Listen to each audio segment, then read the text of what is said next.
Nakita na po ang isa sa mga problema ngayon ng Los Angeles Lakers mga idol. Masyado po nilang minaliit ang kakayahan ng Atlanta Hawks na sila'y matalo. Considering na walang Trae Young at Kristaps Porzingis at napakarami pong mga role player.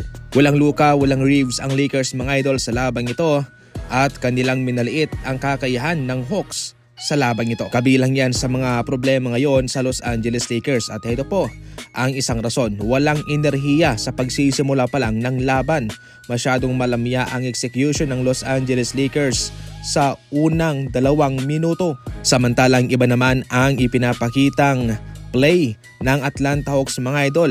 Mas maliksi, mas mabilis sila kumpara sa Lakers. Pangalawa, iyon na nga kanilang in-underestimate ang kakayahan ng Atlanta Hawks. Ayon pa mismo kay DeAndre Ayton, inamin niya mismo na ang kanilang team ay hindi po tinitingnan itong Atlanta Hawks bilang isang threat sa kanila.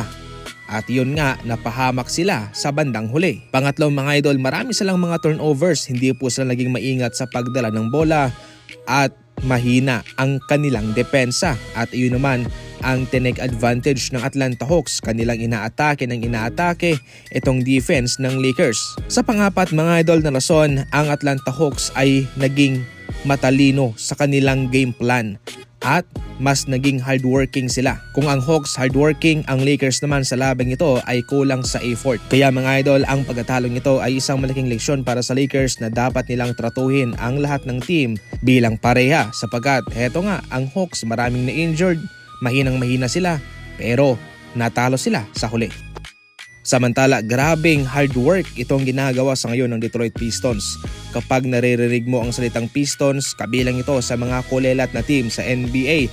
Pero sa ngayon, walang pumapansin sa kanila sapagkat ngayon mga idol sila ang number 1 na team sa Eastern Conference. Hindi po nagreklamo itong si Cade Cunningham ng Shai Edrenaf ng Pistons bilang first overall pick. Ang Pistons kabilang sa mga mahinang team noon. Pero sa ngayon ay nagresulta po ang kanilang mahabang pasensya sapagkat ang Pistons sa ngayon ay mayroong 7 panalo at 2 talo lamang at kanilang inangatan pa ang mga team dyan sa ibaba katulad ng Cleveland Cavaliers, Boston Celtics, Knicks at pati ang Milwaukee Bucks mga idol.